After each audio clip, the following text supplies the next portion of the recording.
예, 두 번째 시간 시작하도록 합니다. 자, 하나님의 손으로 지은 전에 계시지 하나님은 사람의 손으로 지은 전에 계시지 아니하신다는 것까지 이제 나눴어요. 그 다음에 이제 25절에는 또 무엇이 부족한 것처럼 사람의 손으로 섬김을 받으시는 분이 아니다라고 또 나왔죠.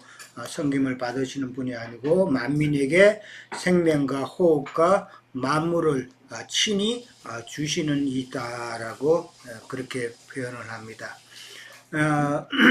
하나님은 창조주이시기 때문에 또 운행자이시기 때문에 이렇게 하신다라는 것이죠. 그러니까 하나님께서는 만물을 창조하시고 또 운행하시고 또 사람에게 필요한 모든 것을 지금 공급하시는 분이다라는 것을 지금 이야기하고 있는 것이죠. 참 그 공급하시는 데에 하나님은 하나님의 지혜와 그 다음에 하나님의 뜻에 따라서 섭리에 따라서 만물을 지금 운영하고 있다라는 것이죠. 그러니까 이런 말들은 지금 하나님께서 공급해 주신다는 말은 아덴 사람이 섬기는 그 신들은 사람에게 뭐를 공급해주는 그런 살아계신 신이 아니라 죽은 신이라는 것이죠. 그러나 지금 창조주 하나님은 모든 것을 지금 공급해 주신다는 말은 그는 살아계신 하나님이다라는 것을 지금 이야기하고 있는 거예요. 자, 26절에 가면은 좀 어려운 부분이 나와요. 인류의 모든 족속을 한 혈통으로 만드사 온 땅에 살게 하시고 그들의 연대를 정하시고 거주의 경계를 한정하셨으니 이는 사람으로 혹 하나님을 더듬어 찾아 발견하게 하려 하심이로되 라고 그랬어요. 자, 26절 보면은 인류의 모든 족속을 한 혈통으로 만드사라는 이 문장을 보면은 어떻게 생각할 수 있어요? 아담이 인류의 조상이라고 그렇게 오해할 수 있는 구절이다라는 것이죠. 이건 누가 봐도 인류의 모든 족속을 한 혈통으로 만들었다는 요 구절만 보면은 아담이 이제 한 혈통이라는 것은 아담을 생각할 것이고 아담을 통해서 인류의 모든 족속이 나왔다라고 그렇게 오해하기가 딱 쉬운 구절이다라는 것이죠. 자, 그러니까 인류의 모든 족속을 한 혈통으로 만들고 그러니까 사람이죠. 모든 사람을 갖다가 온 땅에 살게 하시고 그 다음에 그들의 사람의 연대를 정하시고 그 다음에 거주의 한계를 한정하셨다라는 이런 말은 하나님께서 그렇게 하시는 하나님의 주권이라는 것이죠. 이거는 하나님의 주권인데 근데 27절에 가면은 그렇게 하시는 목적은 뭐라고 나와 있어요? 이는 사람으로 혹 하나님을 더듬어 찾아 발견하게 하려 하십니다 라고 그랬어요. 그러니까 하나님께서 지금 사람을 이 땅에 보내신 목적을 지금 이야기하고 있는 것이죠. 그 목적이 뭐예요? 그죠? 하나님을 발견하는 거. 그러니까 사람을 온 땅에 살게 하고 연대를 수명을 정하시고 거주의 한계를 하시는 것은 하나님을 더듬어 찾아서 하나님을 발견하라는 그 뜻이라는 것이죠. 그러면 이거는 지금 하나님께서 구속사를 시작하시는 것으로 이해를 해야 되는 것이죠. 하나님께서 구속사를 시작하셨다라는 것이죠. 그러니까 아담, 즉 한일통이라는 그 아담은 구속사의 시작이다라는 것이죠. 이것을 먼저 이해를 하셔야 된다. 사람의 인류의 첫 조상이 아니라 지금 하나님께서 사람을 이 땅에 내보내신 이유는 그들을 통해서 지금 구속사를 이루려고 하는 것이다라는 것이죠. 그렇기 때문에 하나님의 관심은 사람을 이 땅에 보내가지고 수명을 주시고 살게 하시고 지역을 정해서 살게 하시는 그것은 그냥 너희들이 이 땅에서 잘 먹고 잘 살고 나 하나님 경배하고 그렇게 살라고 하는 건 아니죠. 하나님의 관심은 사람을 이 땅에 보내서 그 사람을 구속하시고 그 다음에 그 사람이 혼의 구원을 이루는 것이 하나님의 관심이다 말이에요. 그런 건 구속사적인 관점에서 지금 아담은 어디까지나 하나님께서 시작을 하신 것이지 그래서 인류의 조상은 아니다. 그렇게 이해를 잘 하셔야 돼요. 그리고 이제 지금 하나님께서 모든 족속을 온 땅에 살게 하셨다 그랬고 그 다음에 거주의 한계를 정하셨다라고 보면은 우리가 또 노아를 생각해 볼 수도 있죠. 노아를 생각해 보면 노아의 자손들로 통해서 모든 족속이 셈과 함과 야벳 모든 족속이 흩어졌죠. 그것을 또 생각해 볼 수 있고 그들이 사는 거주의 한계가 또 정해져 있죠. 그렇게 보면은 이 한 혈통은 어떻게 보면은 노아다라고 그렇게 생각해 볼 수도 있다라는 것이죠. 이 더듬어 찾았다라는 말은 소경이 무엇을 더듬어서 그 다음에 만지고 느끼는 것을 의미하는 거예요. 더듬어 찾는다면. 그러니까 이 소경은 지금 영적 소경인 이방인들이 하나님을 찾아 방황하는 그런 모습을 지금 이제 설명하고 있는 거예요, 사실은. 그러니까 영적 소경인 이방인들이 신들을 찾는다고 찾지만은 자기 나름대로 그런 생각이나 경험이나 이런 것으로 하나님을 정의하는 하나님이 이런 분이야. 하나님이 이렇게 섬겨야 돼. 이런 것을 지금 이야기하고 있다라는 것이죠. 그러니까 이게 코끼리 다리 만져가지고 그걸로 이 코끼리는 어떻다 설명하는 거하고 똑같은 이치죠. 우리가 믿는 신앙은 그런 코끼리 만져서 어떻다 하나님은 어떻다 하는 그런 신앙이 되어서는 안 된다라는 것이죠. 하나님께서 사람에게 참 많은 것을 주셨죠. 우리에게 지혜도 주셨고 그 다음에 이성적인 생각도 주셨고 그 다음에 감정도 주셨고 그 다음에 또 판단력도 주셨고 뭐 또 사고할 수 있는 그런 능력도 주셨고 이 모든 것을 왜 주셨어요? 하나님을 알게 하라는 거예요. 하나님을 찾으라는 거예요. 근데 사람들은 그것을 깨닫지 못한다. 그러면서 바울은 하나님은 사람에게서 멀리 계시지 않는다라고 그랬단 말이에요. 이 말은 지금 아덴 사람들은 멀리 있는 하나님을 지금 찾는다라는 것이잖아요. 신이라는 게 그렇잖아요. 종교적인 대상은 멀리 있단 말이에요. 그러니까 예배당에 가면은 옛날에 제가 조금 뭐라 그럴까 업그레이드 된 교회에 나간 적이 있는데 예배당에 나가 있는데 그때 그 목사님이 그런 말을 했어요. 일주일에 한 번 그러니까 예배당에 가서 예배 드리고 헌금하고 이러면은 하나님께서 성전 꼭대기에서 쪼르륵 내려와 가지고 경배 받으시고 또 교인들이 가면 또 쪼르륵 올라가고 그렇지 않는다고 얘기했죠. 그렇게 하나님은 그런 분이 아니다라고 그렇게 설명한 적이 있는데 하나님을 그렇게 만드는 거단 말이에요.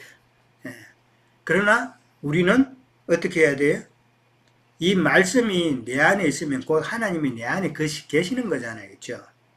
그런 식으로 우리는 매 순간 주님과 연합하는 그런 관계가 되어야 된다라는 것을 이야기하고 있는 거죠.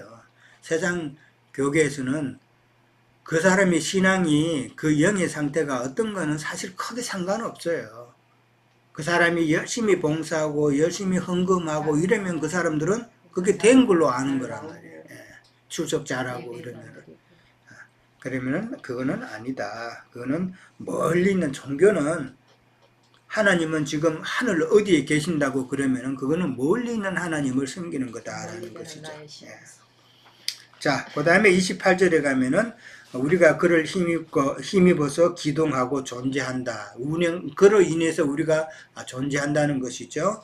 그러면서 너희 시인의 말처럼 여기 아덴 사람이 말하는 그 시인이라는 사람은 아라투스라고 그래요. 아라투스라는 시인이 했던 말이 우리는 신의 소생이다라는 말을 했다는 거예요.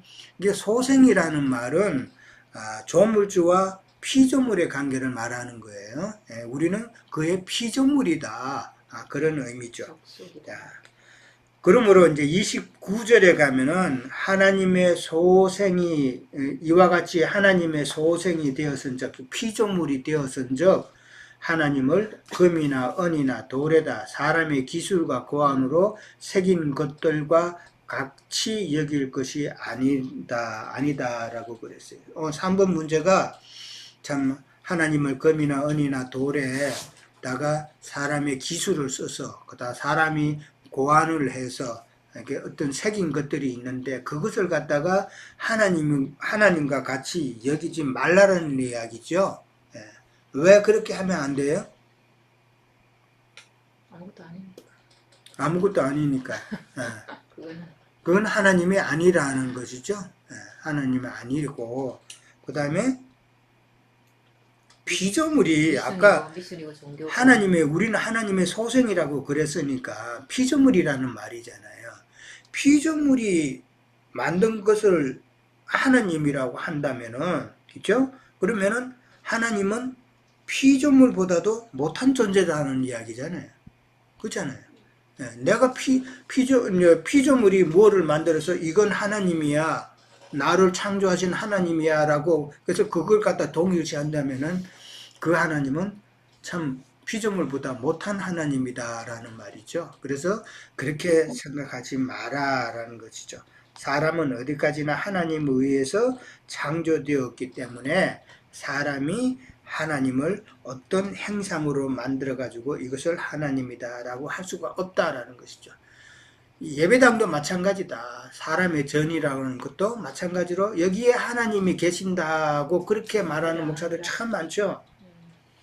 그렇게 말을 할 수가 없다라는 것이죠. 아까도 이야기했지만은 참 하나님의 전은 그렇게 어떤 한정된 장소에 공간에 있는 것이 아니다. 마찬가지로 하나님을 사람이 어떻게 만들어서 그것을 하나님이라고 그렇게 볼 수 있는 것이 아니다라는 것이죠. 그러면서 크리스찬 컬처에 대해서 우리가 한번 생각해 보자고 그랬어요. 그러니까 뭐 예수 문화죠. 요즘 말하는 예수 문화. 그 예수 문화가 어떤 면에서는 유익하고 또 어떤 면에서는 이게 좀 문제가 있는가를 한번 생각해 보는 거예요. 자, 한번 말씀해 보실래요?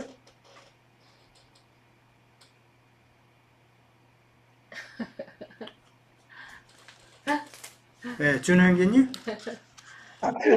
항상 저군요. 아니면 그 옆에 바텀 넘기세요. 바트를 제가 넘기려고 했더니 저를 딱 째려보더라고요.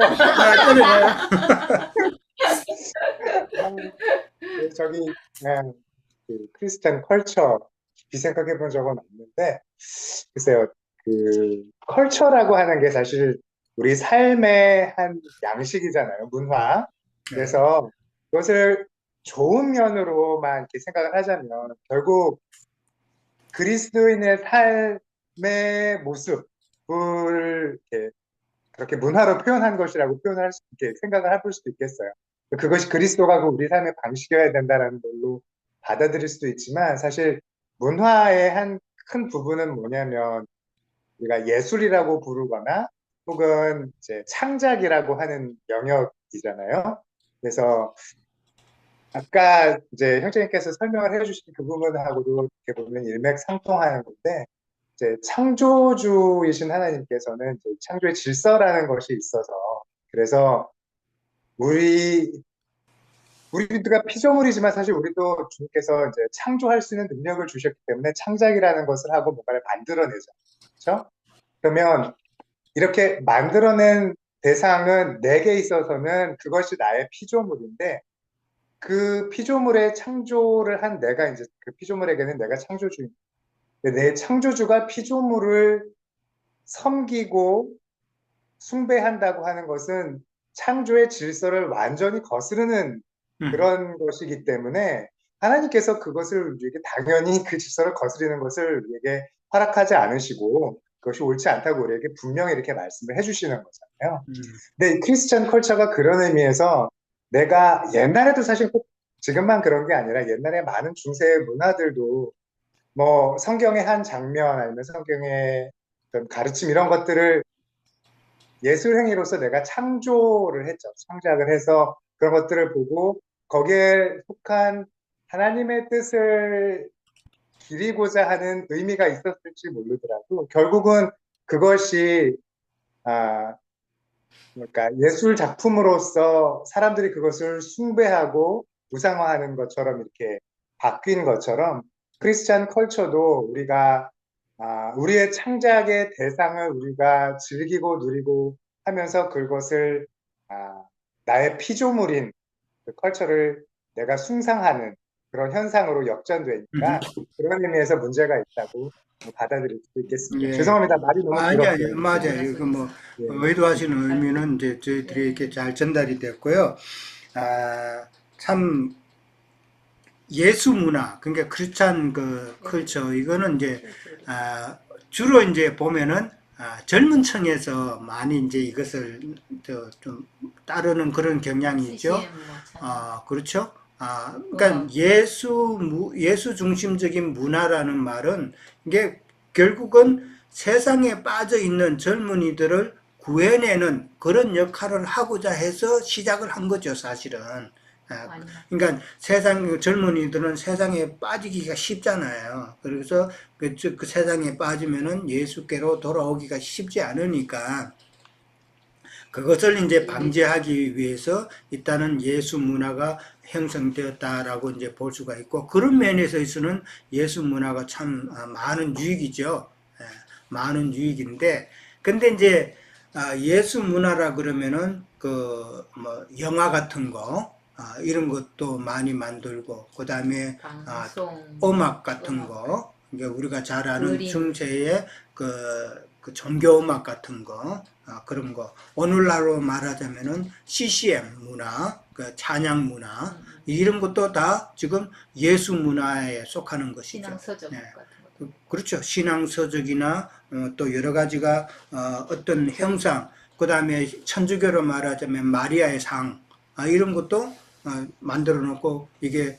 또 뭐 하나님 저 게 나아가는 그런 길인 것처럼 그렇게 하고, 그 다음에 기독교에서는 그 십자가 형상, 프리웨이 같은 데 가다 보면은 좀 높은 산에 큰 십자가 떡 세우는 거 여러분 혹시 보셨어요? 예, 다른 데서는 그런 게 있는지 모르지만 캘리포니아는 종종 보여요. 그런 데 보면은 프리웨이 높은 산에 십자가, 아마 멀리서도 그렇게 크게 보이면 가까이 가시면은 정말 엄청나게 클 거예요. 이제 그런 것들이 세워져 있는데, 그 다음에 뭐 사진 같은 거, 그 다음에 어떤 뭐 진짜 어떤 뭐 요즘 그런 기술이 많이 발전해 가지고 종교적인 기독교 서점 가면 그런 거 참 많아요. 그 다음에 지난주에는 어떤 목사님이 와가지고 이제 손에 딱 잡히는 십자가가 나무 십자가가 있어요. 이걸 갖다가 그 교인들에게 하나씩 준대요. 이거 왜 교인들한테 주냐고 물어봤더니만은 그게 손에 딱 잡혀서 기도하기에 딱 좋다는 거예요. 그거 잡고 기도하기에. 그런 것들. 그러면서 그 밑에 이제 자기 교회 이름을 갖다가 좀 만들고 싶대요. 그래서 이게 뭐예요? 그 손에 딱 잡히는 그런 십자가를 잡고 이게 기도한다 그러면은 이게 벌써 진리에서 벗어난 것이잖아요. 예. 그러면 미신적이게, 아까도 우리가 이야기했지만 세상 종교계는 결과적으로 잘 체계화된, 조직화된 좀 더 큰 미신단체나 정말 다른 게 없다.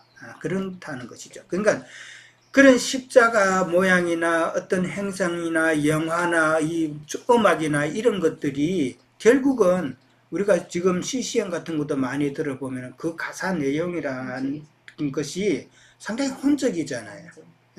혼적이고 성경 말씀과는 동떨어진 그런 가사들이 많고, 리듬 자체도 그런 리듬들이 좀 많고, 이러다 보면은 그런 면에 있어서는 그 예수 문화라는 그 크리스찬 컬처라는 것이 참 하나님의 그 진리의 길을 가는 데 있어서 도리어 막는 역할도 한다라는 것을 우리는 깨달아야 된다는 것이죠.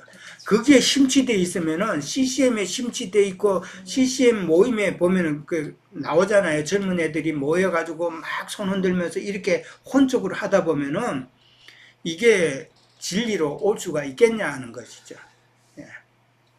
이게 문화라는 것, 예술이라는 것은 어떻게 보면은 하나님께서 나왔다라는 기보다는 마귀가 고안해낸 어떤 한 장르문화. 문화다라고 볼 수가 있다라는 것이죠. 그것을 우리는 생각을 해 봐야 된다라는 것이죠.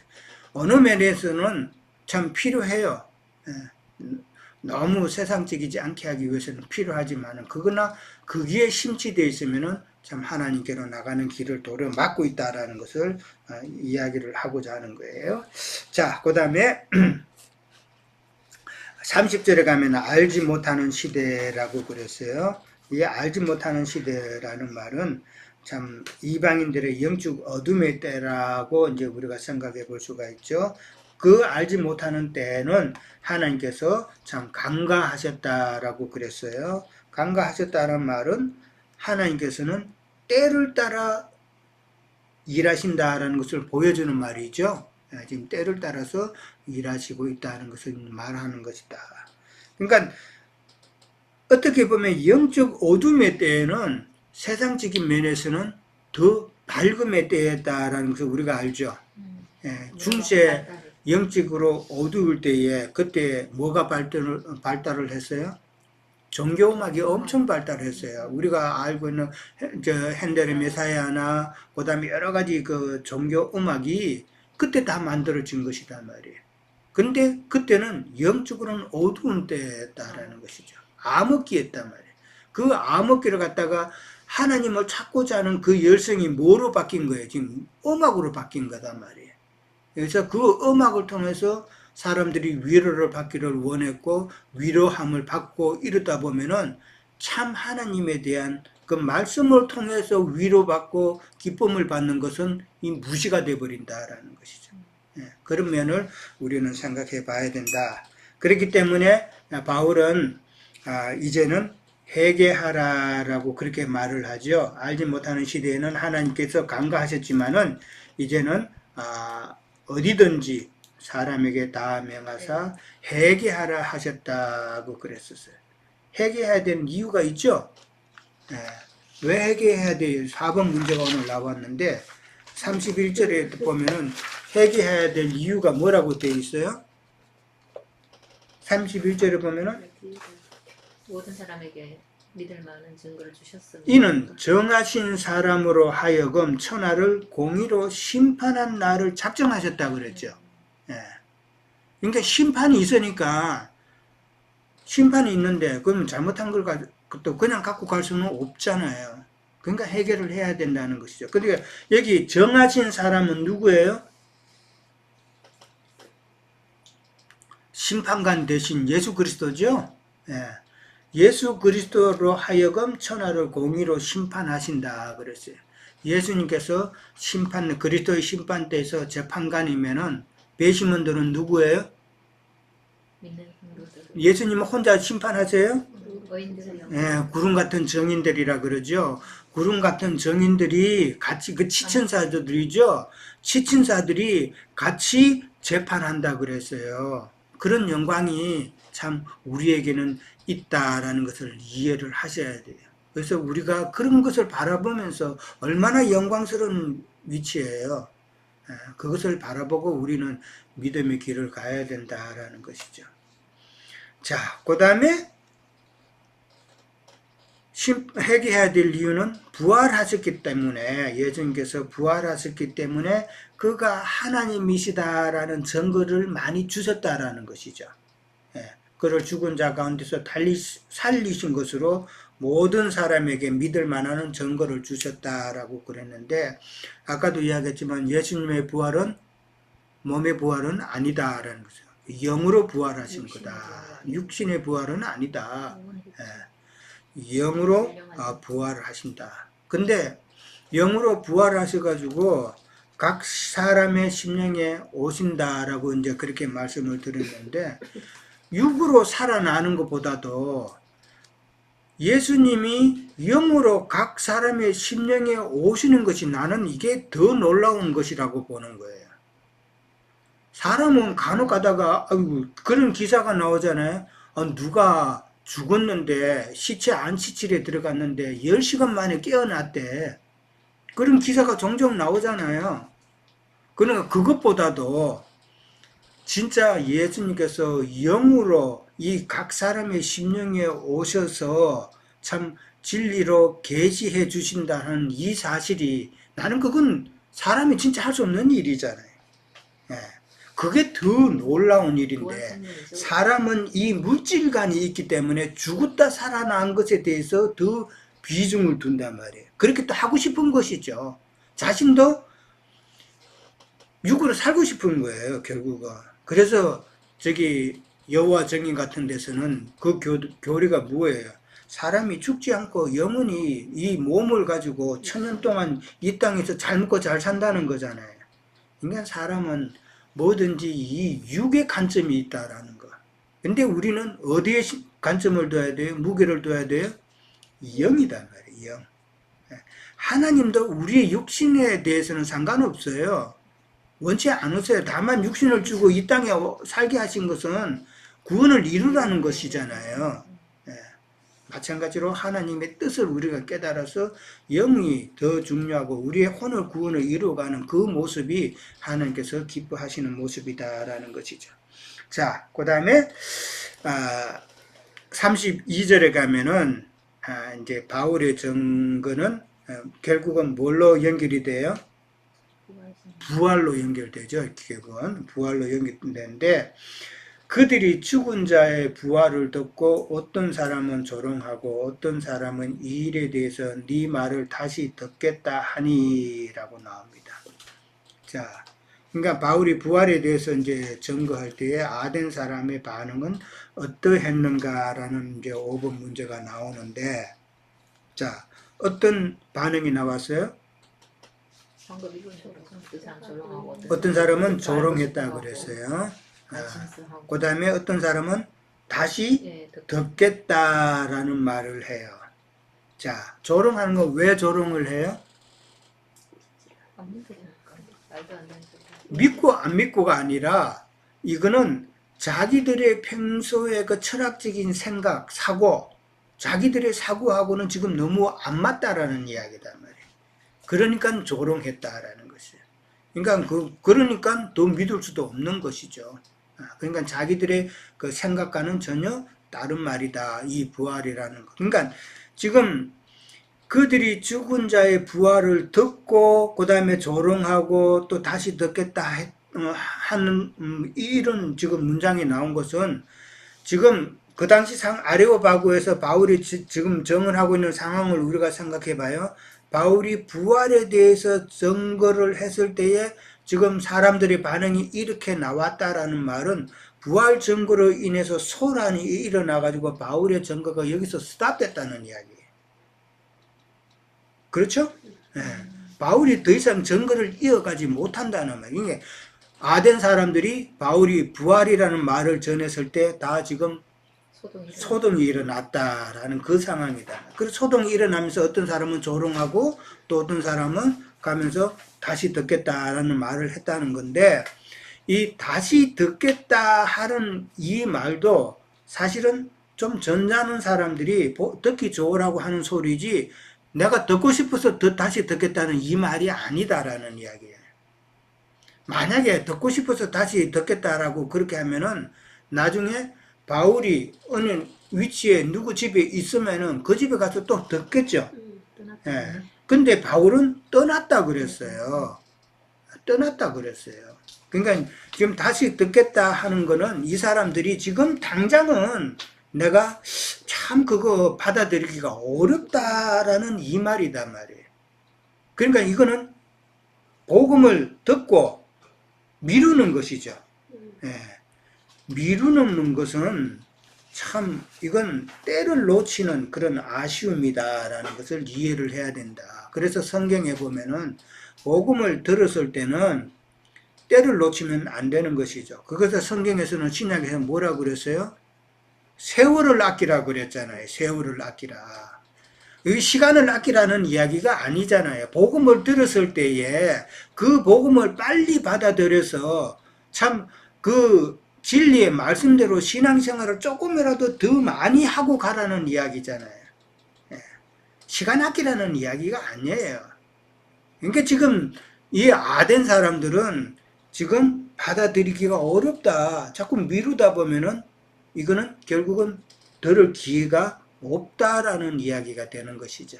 그것을 우리는 생각해야 된다라는 것이죠. 그러니까 33절 이렇게 보면은 바울이 그들 가운데서 떠났다라고 그랬는데 뭐 바울이 그런 설교를 하는 거 보면은 사람의 관점에서 이게 보면은 우리는 그 바울의 증거가 실패한 것처럼 보이죠.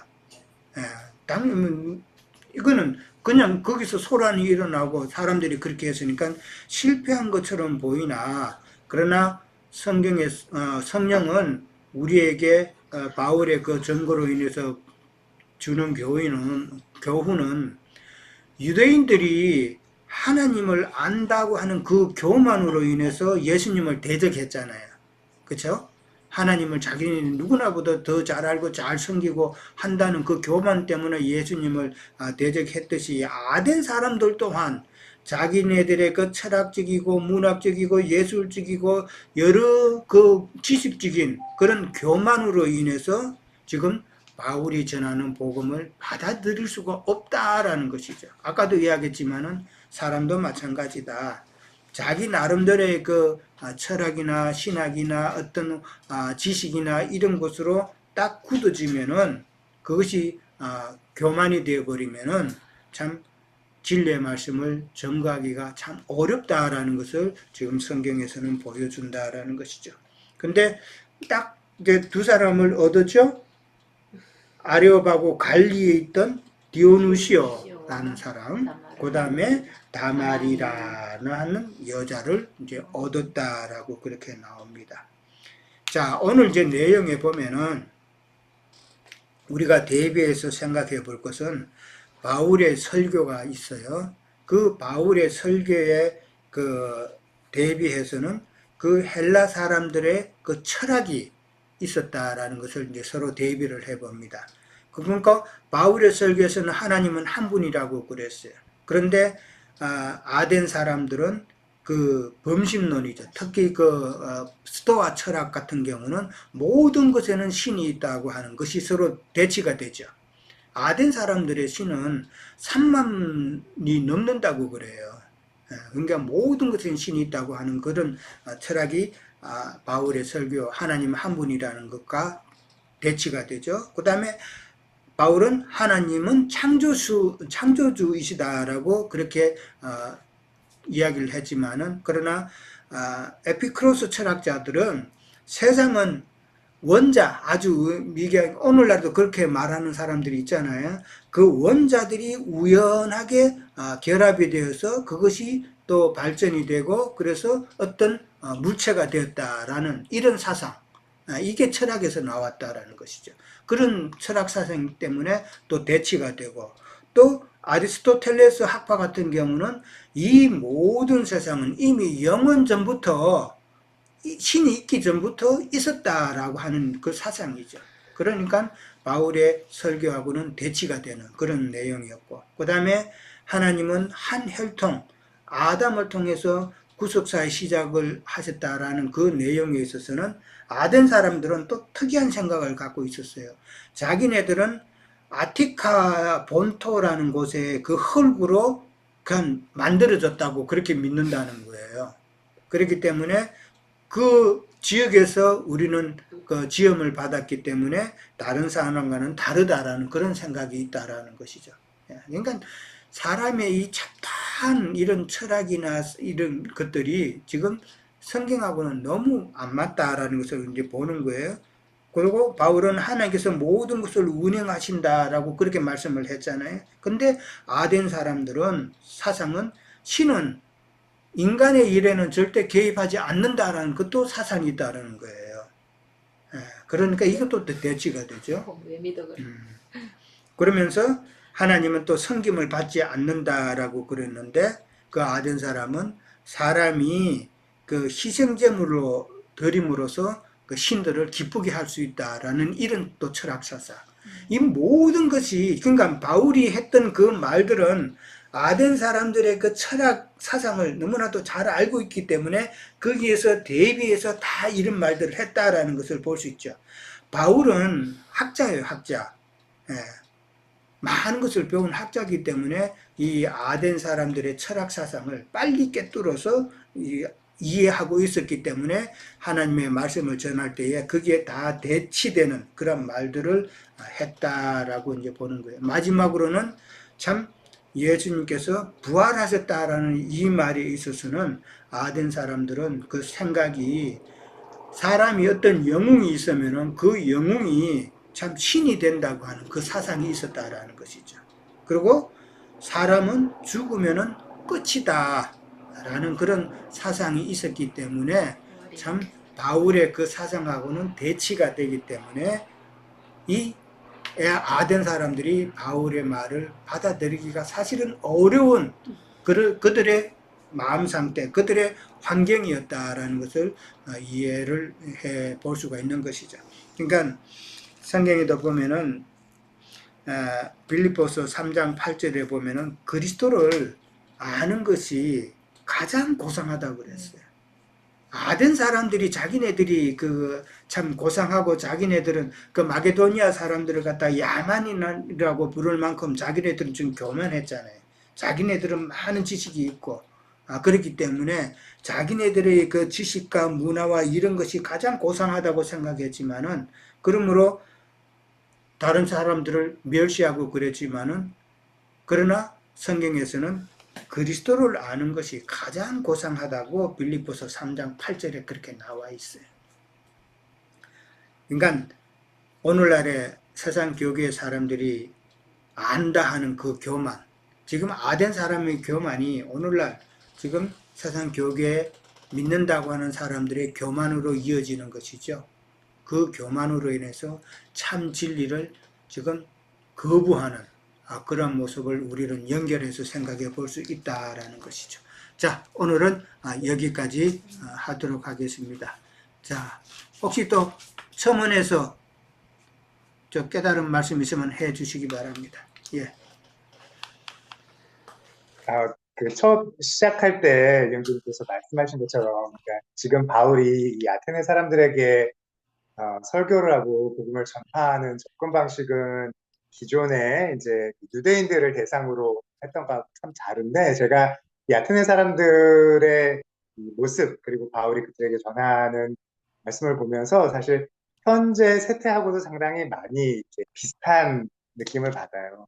되게 아이러니라고도 볼 수 있는데, 이렇게 정말로 많은 신들이 있었잖아요. 그리스 신화에 보면은 굉장히 많은 신들이 있고 영웅들이 있고, 근데 그건 한편으로는 무신론과도 거의 같아요. 모든 것이 다 신이라는 것은 사실은 아무것도 신이 아니거든요. 그러니까 그들에게 있어서 신이라고 하는 존재는 그러니까 제 느낌으로는 되게 정말 어떤 숭배의 대상으로서 막 경외심을 느끼는 신이라기보다 그냥 문화예술 행위로서의 신이었던 것 같아요. 예. 그러니까 분명히 그들의 신화에도 사실은 죽음 이후의 세상이 있고 죽었다가 다시 살아난 사람이 있고 하지만 그들에게 그것은 그냥 한 문화의 한 부분으로서 그거 얘기이고, 그것이 실제로 그들이 그것을 믿고 따르는 그런 어떤 종교적 신념까지는 아니었죠. 그러니까 이들에게 있어서 정말, 그래서 요새 사람들이 나는 과학을 믿어, 나는 지금 자연 현상을 믿어. 사실 고대 이 그리스의 철학도 자연 현상을 되게 이해하기 위해서 인간이 막 사유했던 거잖아요. 그래서 왜 이렇게 되는지를 나름대로 자기들이 풀어본 거고, 그 배경으로 어떤 신들의 이 자연의 조화를 이렇게 자기들이 막 만드는 신들의 그런 모습을 자기들이 상상하고 그것을 설명을 해보거나, 아니면 그보다 훨씬 더 고차원적으로 자연현상을 설명하거나 왜 인간이 이런 모습으로 사는가에 대해서 자기들이 사유하고 구차라고 했던 것인데, 그래서 우리도 유대인들에게 바울이 접근할 때는 지금 아까 유영재님께서 처음에 말씀하신 것처럼 이미 이렇게 예수님이 누군지 들어보고 하나님이 무엇이다라고 생각해보고 했던 그런 종교인들을 대상으로 설명을 이렇게 하는 것과, 정말 그런 거 없이 무신론자이거나 나는 뭐 과학을 믿어, 과학적으로는 예수가 죽었다 뭐 살아나는 게 설명이 안 되잖아라고 부정하는 것과 사실은 지금 이 아테네 사람들이 그걸 듣고 뭐 무슨 헛소리야라고 자리를 박차고 일어난 것 사실은 되게 같잖아요. 그래서 우리도 복음을 전할 때 이렇게 상대방이 누구냐에 따라서 서로 이렇게 다른 접근법을 가지고 진리를 전할 수 있을 만큼 복음을 잘 알아야 되기도 할 뿐더러 지금 우리가 맞닥뜨리는 이 세상에는 이렇게 정말로 서로 다른 두 부류의 사람들이 있다는 것. 그래서 그들과 대화를 나누고 복음을 전할 때도 우리가 사도 바울이 이렇게 하셨던 이런 접근법을 우리가 잘 이렇게 묵상해 볼 필요도 있겠다라는 생각이 들기도 했습니다. 네. 죄송합니다. 또 말이 길었습니다. 저는 아니, 일단 말을 아니. 시작하면 말이 안 끊어져요. 죄송해요. 좋아요. 왜 예, 또 참 기계- 올바른 접근법을 우리도 좀 예, 생각을 지혜롭게. 해봐야 된다. 예, 그건 맞는 말이에요. 알겠다, 예. 그지? 자, 오늘도 수고하셨습니다. 예, 네, 자, 좋은 시간 고맙습니다. 보내시고요. 예. 그래요, 잘 지내세요.